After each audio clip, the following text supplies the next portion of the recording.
கிட்டத்தட்ட 21 மணி நேரம் யூஎஸும் ஈரானும் பேச்சுவார்த்தை நடத்தியிருந்தாங்க. அந்த பேச்சுவார்த்தை வந்து தோல்வியில் முடிஞ்சது. 2 வீக்ஸ் சீஸ் ஃபயர் 21 மணி நேரத்துலேயே முடிஞ்சு போச்சு.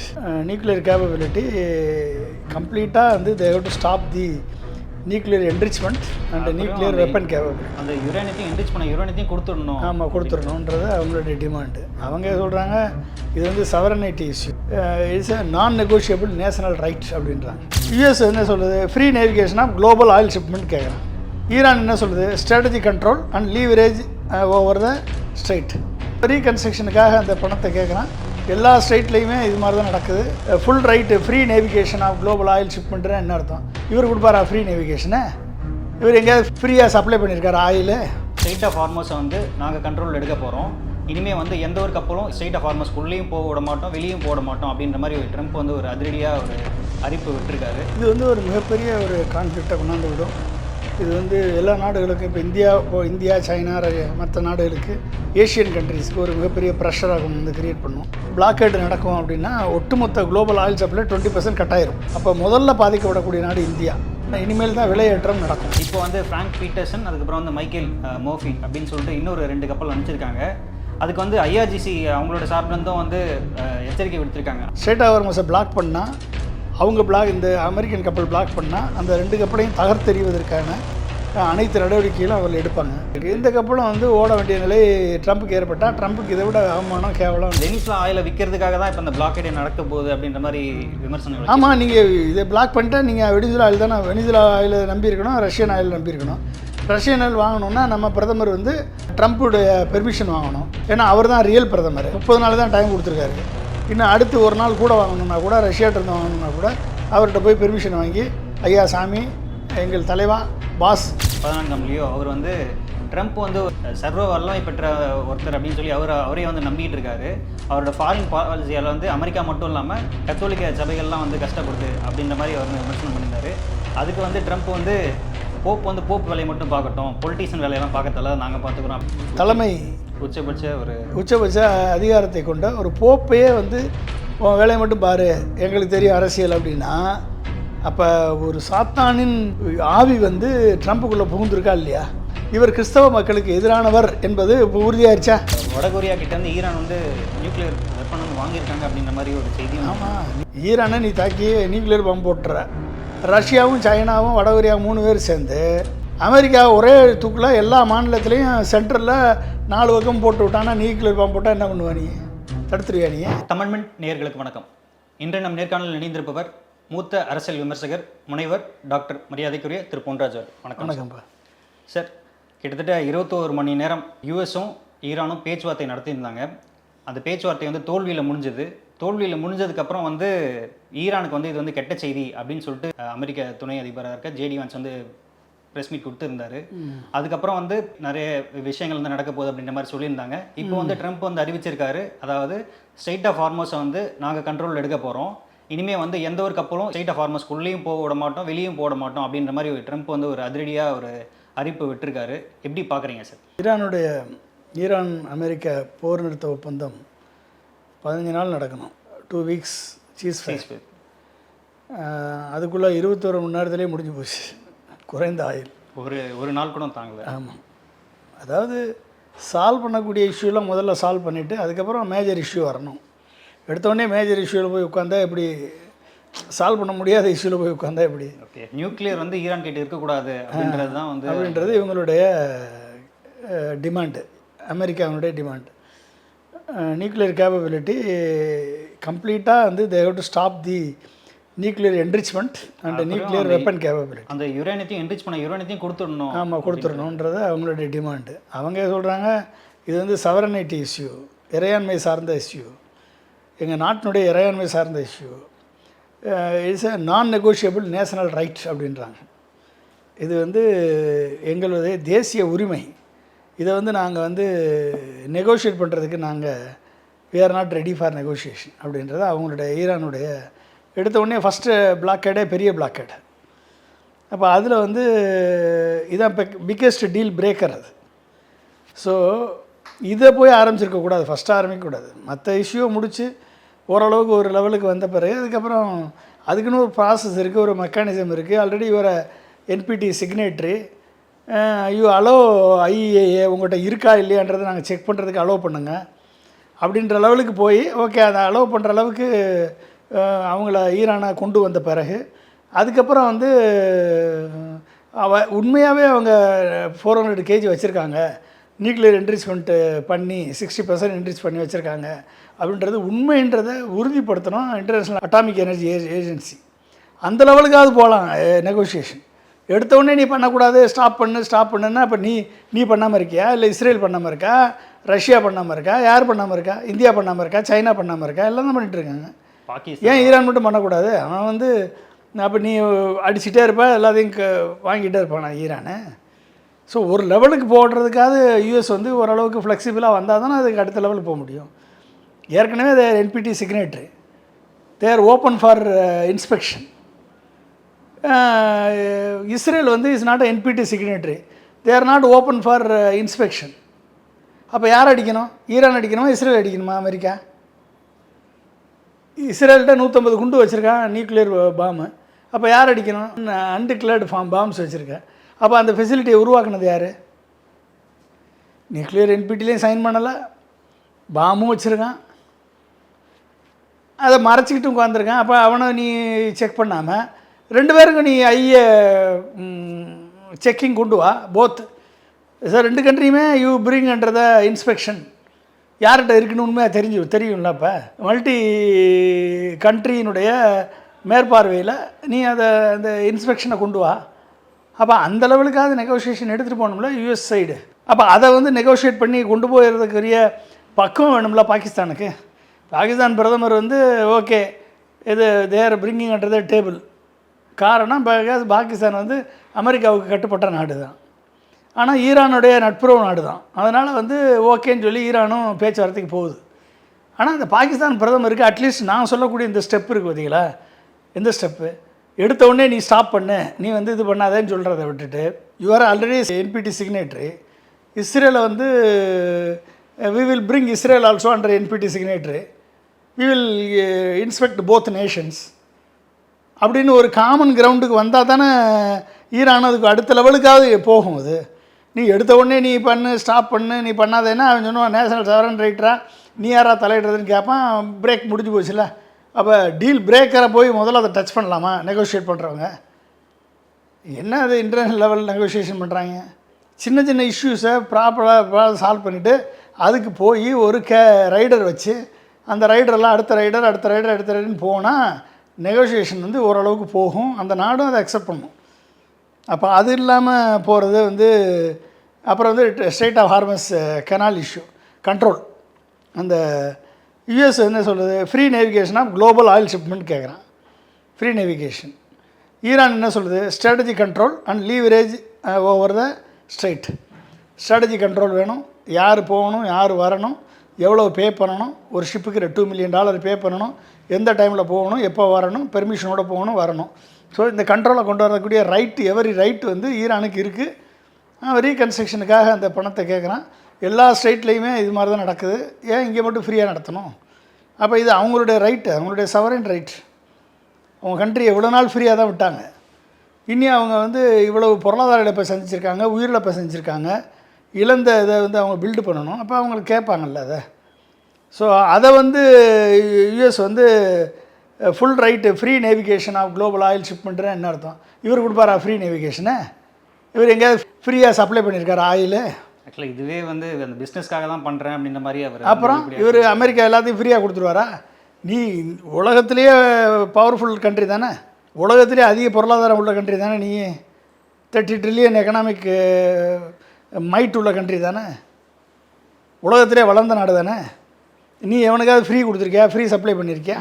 ஈரானை மட்டும் ஃப்ரீ பண்ணுன்னு சொல்கிறதுக்கு உனக்கு என்ன ரைட் இருக்குது? ரைட். அவன் வந்து $2 million வந்து ஒரு ஷிப்புக்கு போடுறான்னா everybody will agree and go. What is the problem உனக்கு? What is the problem? So அதுக்கு நாங்கள் ஒத்துக்க மாட்டோம் அப்படின்னா வந்து, ஏன்னா 20 to 25% குளோபல் ஆயில் இதில் போகிறதுனால யாரெல்லாம் அதை கண்ட்ரோல் பண்ணுறாங்களோ அவங்களுக்கு வந்து குளோபல் எக்கனாமிக் இன்ஃப்ளூயன்ஸ் இருக்குது. இத்தனைக்கும் ஓமானோட ஷேர் பண்ணுறேன்றாங்க, ஓமனோட ஷேர் பண்ணுறேன்றாங்க ரெவன்யூ. ஆமாம், அப்போ தேர் ஈரானை பொறுத்த வரைக்கும் they're very genuine and they're very ஷேரிங்காக இருக்காங்க. நீ அமெரிக்கா எதுவுமே தரமாட்டேன், நான் கண்ட்ரோல் எடுப்பேன் அப்படின்னா என்ன அர்த்தம்? எதுக்கு காரணம்? எதுக்கு இந்த ஃபெயிலியர் ஆச்சு? Because of trust deficit. America மேலே நம்பிக்கை இல்லை, ட்ரஸ்ட் டெஃபிசிட். அப்போ என்ன அர்த்தம்? அமெரிக்கா என்றைக்குமே நம்பத்தகுந்த நாடு அல்ல. எந்த தலைவன் ஒருத்தன் நம்பத்தகுந்தவனா இல்லையோ அந்த தலைவனை நம்பி எந்த நாடும் உள்ளே இறங்காது. ஏன் நம்பத்தகுந்த நாடு இல்லை அமெரிக்கா அப்படின்னா, உக்ரைனை வந்து நியூக்ளியர் டிசார்மமெண்ட் ப்ரோக்ராமில் சைன் போர்டை வச்சு உனக்கு ஒட்டுமொத்தமாக நேட்டோவும் யூரோப்பியன் யூனியனும் ஆதரவு தரும். ஓகே, உனக்கு வந்து நாங்கள் வந்து இந்த இழப்புக்கு ஈடு கட்டுறதுக்கு இன்வெஸ்ட்மெண்ட் கொடுப்போம், உங்கள் பாதுகாப்பை நாங்கள் உறுதிப்படுத்துவோம், உன் சவரனிட்டியும் இன்டெகிரிட்டியும் பாதுகாப்போம். உறுதி கொடுத்தது யுஎஸ். இப்போ காப்பாற்றிட்டாங்களா? அப்போ உன்னை எந்த வகையில் அவன் நம்பி இறங்குவான்? இப்போ உக்ரைனே உன்னை நம்பி இன்றைக்கி தெருவில் போயிட்டாங்க, ரஷ்யாவோட சண்டை போட்டு இன்றைக்கி தெருவில் நிற்கிறான். உன்னால் ஒன்றுமே பண்ண முடியல. ரஷ்யா அடித்து இறங்கி அடித்து 2-3 ப்ரொவின்ஸை பிடிச்சாச்சு, பிளாக் சி கண்ட்ரோல் எடுத்தாச்சு. ஓகே, அப்போ நீ வந்து அமெரிக்கா வந்து எப்படி நம்புவான்? Trust deficit. வெனிசுலா வந்து இவ்வளோ நாளாக பிரச்சனை நடந்துக்கிட்டு இருக்கு, அதிபரே அரெஸ்ட் பண்ணி ஒட்டுமொத்த வெனிசுலா எக்கனாமியை தூக்குனவர் நீயே. எப்படி வந்து உன்னை வந்து மிடில் ஈஸ்ட்டு ஆயில் கண்ட்ரி உன்னை வந்து வேறு வழியில் பாதுகாப்புக்கு டெக்னாலஜிக்கும் நீ உன்னை நம்பியிருக்கிறதுனால, ஆயில் அண்ட் கேஸ் எக்ஸ்ட்ராக்ஷன் டெக்னாலஜிக்கு உன்னை நம்பியிருக்கிறதுனால, ப்ராசஸிங் டெக்னாலஜிக்கு உன்னை நம்பியிருக்கிறதுனால அவங்க வந்து உன் பின்னால் நிற்கிறாங்க. இன்றைக்கி ஈரானே எடுத்துட்டா அப்படின்னா ஒட்டுமொத்தமாக இந்த நாடு எல்லா நாடும் உன்னை சார்ந்து தான் இருக்க வேண்டிய சூழ்நிலை. கிரீன்லாண்டை போய் தூக்குறேன்ற ரேர் எர்த் மினரல்ஸ்க்காக, கியூபாவை அடிக்கிறேன்ற. அப்போ இப்படி கூட இருந்த உனக்கு நட்பு நாடாக இருந்த இந்தியா, சைனா, மற்ற யூரோப்பியன் யூனியன், நேட்டோ நாடுகளையே வந்து நீ வந்து டாரிஃபு போட்டு அவர்களுக்கு நீ வந்து மிகப்பெரிய ஒரு சுமையை, எக்கனாமிக் பேர்டனை வந்து நீ கிரியேட் பண்ணி விட்ட. அப்போ ட்ரஸ்ட் இல்லைல்ல. எந்த ஒரு ஜெனிவாவில் பேச்சுவார்த்தை நடக்குது ஈரானுக்கும் அமெரிக்காவுக்கும் இஸ்ரேலுக்கும். பேச்சுவார்த்தை நடக்கும்போதே ப்ரீஎம்டிவ் ஸ்ட்ரைக்குன்னு போய் 170 பேரை கொன்று, சுப்ரீம் லீடர் கொமேனியையும் கொன்று அழித்து இந்த போர் தொடங்குறதுக்கு காரணமாக இருந்ததே அமெரிக்கா தான். இப்போ ட்ரஸ்ட் டெபிசிட், உன் மேலே நம்பிக்கை இல்லை. அடுத்து என்ன? இப்போ நீ 2 வீக்ஸு பாகிஸ்தான் கையை பிடிச்சி காலை பிடிச்சி நெகோஷியேட் பண்ணியா, நாங்கள் வந்து எனக்கு எல்லா இடத்துலையும் ப்ரெஷராக இருக்குது, கொஞ்ச நாள் ஒரு 15 நாள் லீவ் வாங்கி கொடு அப்படின்னு சொல்லி ஈரான்கிட்டருந்து லீவ் வாங்கி போர் நிறுத்த அனௌன்ஸ் பண்ணிவிட்டு என்னாச்சு? இஸ்ரேல் வந்து அங்கே லெபனான் அடிக்கிறான். அப்போ உன் கண்ட்ரோலில் இருக்கக்கூடிய இஸ்ரேல் லெபனானை தாக்கிட்டு இருக்கான். ஹிஸ்புல்லா அப்புறம் திருப்பி தாக்குவானா இல்லையா? திருப்பி தாக்கினா அவன் டெரரிஸ்ட்டுன்னு சொல்கிறது. ஓகே, அப்போ என்ன அதுக்கு இதுக்கும் சம்மந்தம் இல்லை, இந்த பேச்சுவார்த்தைக்கு எதுக்கும் சம்மந்தம் இல்லை. இது லெபனான் வந்து எனக்கும் லெபனானுக்கும் பகை, எனக்கு சர்வைவல் எக்ஸிஸ்டென்ஷியல் ப்ராப்ளம், அதனால் நான் அடிக்கிறேன்னு சொல்லி இஸ்ரேல் அடிக்குது. அப்போ ஒன் ஆஃப் த கண்டிஷனாக அதை லெபனானை தாக்கக்கூடாதுன்றது ஒன் ஆஃப் த கண்டிஷனாக வச்சுருக்கு ஈரான். நீ அதை தான் தாக்குவே, அவனை கண்ட்ரோல் பண்ண முடியாது அப்படின்னா நீ ஈரானை தான் கண்ட்ரோல் பண்ணுவேன், இஸ்ரேலை கண்ட்ரோல் பண்ண முடியாது. அப்போ நீ என்ன ஒரு தலைவன் மேலே எப்படி நம்பிக்கை வரும்? அப்போ இந்த ட்ரஸ்ட் டெபிசிட்னால தான் ஈரான் வந்து distrust USA due to the past sanctions withdrawals from deals. ஏற்கனவே போட்டது வித்ராவல் ஃப்ரம் டீல்ஸ்லேருந்து போனது, recent US Israeli military strikes, இதெல்லாம் வந்து நம்பிக்கையை தாண்டி இவர்கள் வந்து அந்த நம்பிக்கையை உடைத்து இவர்கள் வந்து அதை மீறி செயல்பட்டுருக்காங்க அப்படின்றது தெளிவாக தெரியுது. அப்போ என்னாச்சு? யூஎஸ்ஏ வந்து சேஞ்சிங் டிமாண்ட்ஸ் மிட் நெகோஷியேட் பண்ணிகிட்டு இருக்கும்போதே டிமாண்டை சேஞ்ச் பண்ணுறாங்க. நெகோஷியேட் பண்ணிகிட்டு இருக்கும்போதே என்ன டிமாண்ட் வச்சுருக்காங்களோ அதை சேஞ்ச் பண்ணுறாங்க. சேஞ்ச் பண்ணி இதை பண்ணு, அதை பண்ணு, இதை பண்ணுன்னு ட்ரம்ப் வந்து ஒரு 20 நிமிஷத்துக்கு ஒரு வாட்டி வந்து ஃபோனில் கனெக்ட் பண்ணி அது இன்டிமிடேட் பண்ணிகிட்டே இருக்குது. என்ன அர்த்தம் அது? அப்போ வந்து நீ வந்து பெரிய நடவடிக்கையை நீ எடுக்கிற, அப்போ எப்படி அவன் வருவான்? பீஸ் டாக் நடக்கக்கூடாதுன்னு இப்போ வந்து ட்ரம்ப் வந்து திட்டம் போட்டிருக்காரு. 15 நாள் வந்து 15 நாள் வந்து அவருக்கு வந்து ஒரு தாக்குதல் நடத்துறதுக்கு ஒரு நீடு சம் ஸ்பேஸ். அதுக்குள்ளே வந்து இன்டர்நேஷ்னல் ப்ரெஷர், கண்ட்ரியில் ப்ரெஷர் குறைஞ்சிச்சின்னா திரும்பி அடிக்கலாம்.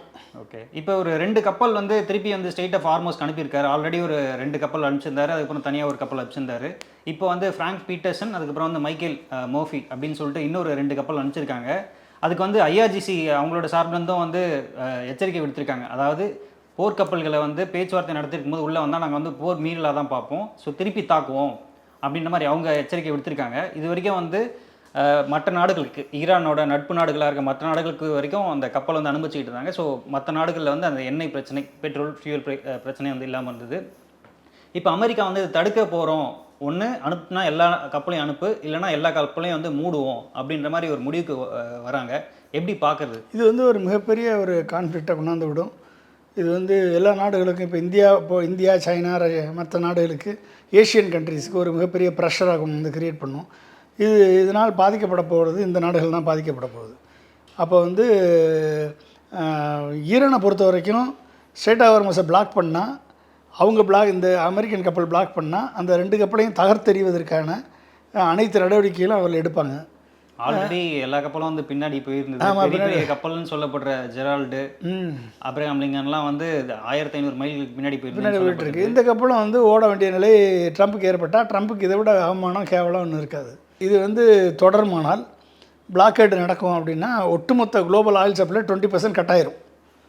அப்போ முதல்ல பாதிக்கப்படக்கூடிய நாடு இந்தியா, சைனா, ஏசியன் கண்ட்ரீஸ், இது எல்லா நாடுகளும் பாதிக்கப்படும்.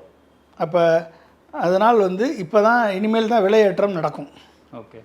அப்போ வந்து அதனால் வரக்கூடிய குளோபல் ப்ரெஷர் வந்து உலகளாவிய ஒரு எக்கனாமிக் ப்ரெஷரை, அன்சர்டனிட்டியை ட்ரம்ப் வந்து கிரியேட் பண்ணுறாருன்னு தான் அர்த்தம்.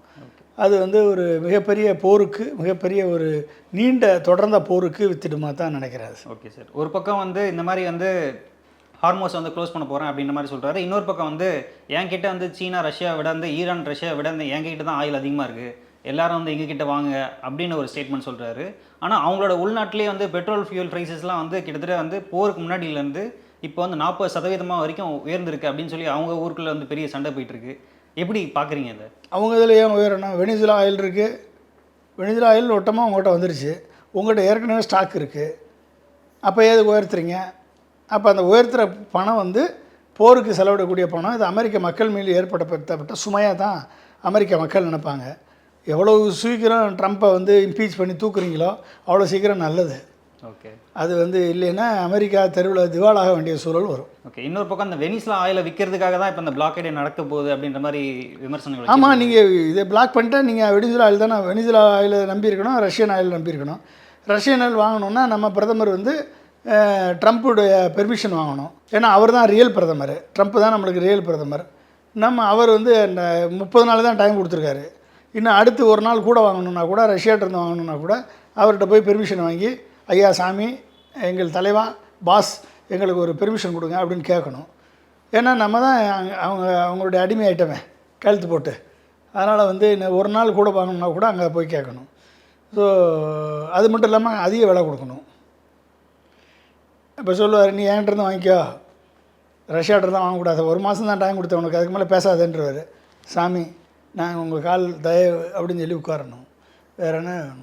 Okay sir. அதாவது ட்ரம்ப்பை வந்து இது வரைக்கும் வந்து மற்ற நாடுகள் தலைவர்கள் இந்த மாதிரி தான் விமர்சிச்சுட்டு இருந்தாங்க. இப்போ வந்து போப் ஆண்டவராக இருக்க லியோ 14ஆம் லியோ அவர் வந்து ட்ரம்ப் வந்து ஒரு வந்து சர்வ வல்லமை பெற்ற ஒருத்தர் அப்படின்னு சொல்லி அவரே வந்து நம்பிக்கிட்டு இருக்காரு. அவரோட ஃபாரின் பாலிசியால் வந்து அமெரிக்கா மட்டும் இல்லாமல் கத்தோலிக்க சபைகள்லாம் வந்து கஷ்டப்படுது அப்படின்ற மாதிரி அவர் வந்து விமர்சனம் பண்ணியிருந்தார். அதுக்கு வந்து ட்ரம்ப் வந்து போப் வேலையை மட்டும் பார்க்கட்டும், பொலிட்டீஷியன் வேலையெல்லாம் பார்க்கறதால நாங்கள் பார்த்துக்குறோம் அப்படின்ற மாதிரி சொல்லியிருக்காரு. எப்படி பார்க்குறீங்க? அதாவது என்றைக்கு வந்து அதிகார தாந்தோன்றித்தனமாக, அதிகார வெறியில், அதிகார மமதையில் ஆலோசனை செல்லக்கூடிய உயர்ந்த இடத்தில் இருக்கக்கூடிய போப் போன்றவர்களையெல்லாம் அவமதித்தால் எந்த அளவிற்கு அதனால் வரக்கூடிய விளைவுகளை இவர் சந்திக்க வேண்டும் என்பது வரக்கூடிய காலகட்டம் உணர்த்தும். ஹிட்லர் யார் பேச்சையும் கேட்கல, கடைசியில் என்னாச்சு? ஹிட்லருடைய சாம்ராஜ்யமே அழிந்தது. முசோலினி யார் பேச்சையும் கேட்கல, கடைசியில் முசோலினியுடைய சாம்ராஜ்யமே அழிந்தது. ட்ரம்ப் வந்து ஹிட்லர், முசோலினியோட பெரிய ஆள் கிடையாது. ஓகே.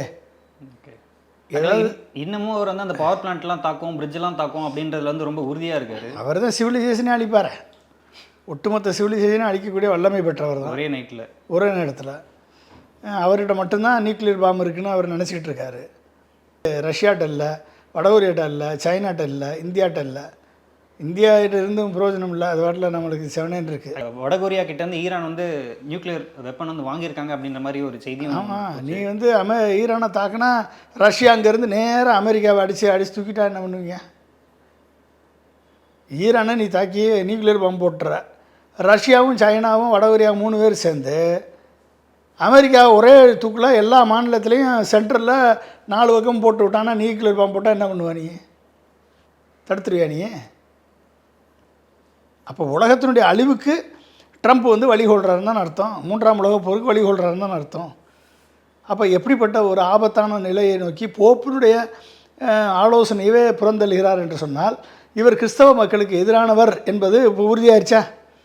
கிறிஸ்தவ மக்கள் வந்து அன்பை விரும்பக்கூடியவர்கள், கிறிஸ்தவர்கள் வந்து சண்டையை விரும்பாதவர்கள், அன்பாக இருக்கணும்னு ஜேசு சொல்லியிருக்காரு. அன்பை போதிக்கக்கூடியவர், நேசிக்கணும், அடுத்தவர்களை நேசிக்கணும், ஒரு கணத்தில் இருந்தால் மறுகணத்தை காமி என்று சொல்லியிருக்கிறவர்.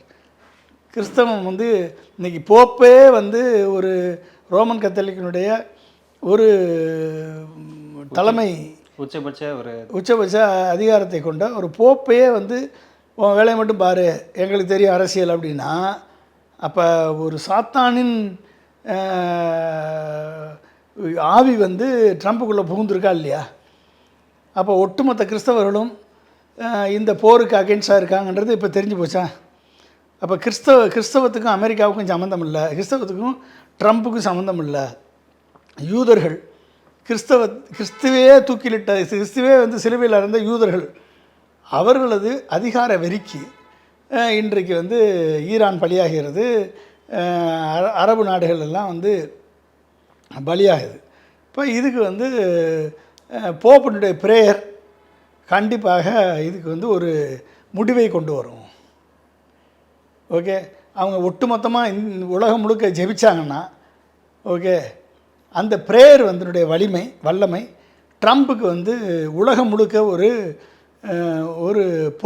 ஜியோ பொலிட்டிக்கல் ப்ரெஷரை ஏற்படுத்தும். அதுக்கான ஒரு நடவடிக்கையில் இவங்க இறங்கினாலும் இறங்குவாங்க. ஆல்ரெடி தொடர்ந்து அமெரிக்காவில் வந்து மக்கள் வந்து பெருசாக இறங்கி போராட்டம் பண்ணிட்டு இருக்காங்க, ட்ரம்ப்பை வந்து வீழ்த்தணும் அப்படின்னு சொல்லிட்டு. ஆமாம், இப்போ இந்த மாதிரி வந்து அவர் வந்து இதெல்லாம் மீறி வந்து ஈரானோட வந்து முழு நேர போரில் இன்னும் இந்த பிரச்சனையை வந்து பெருசாக ஆக்கினா இது எந்த இடத்துல போய் முடியும்? எந்த இடத்துல உலக போருக்கான வழியை துறக்கிறாருன்றதான் அர்த்தம். அப்போ இவர் வந்து ஈரானை சிவிலைசேஷனையே காலி பண்ணிடுவேன்னு நினச்சா, ஒட்டுமொத்தமான உலகமும் சேர்ந்து அமெரிக்காவுக்கு எதிரான, ட்ரம்ப்புக்கு எதிரான, அமெரிக்காவுக்குன்னு கூட விட்டுருங்க, ட்ரம்ப்புக்கு எதிரான ஒரு மிகப்பெரிய ஒரு போராட்டத்தை, மிகப்பெரிய ஒரு அணு ஆயுத தாக்குதலை முன்னெடுக்க வேண்டிய அவசியத்தை வந்து ட்ரம்ப் வந்து கிரியேட் பண்ணுறாருன்னு தான் அர்த்தம்.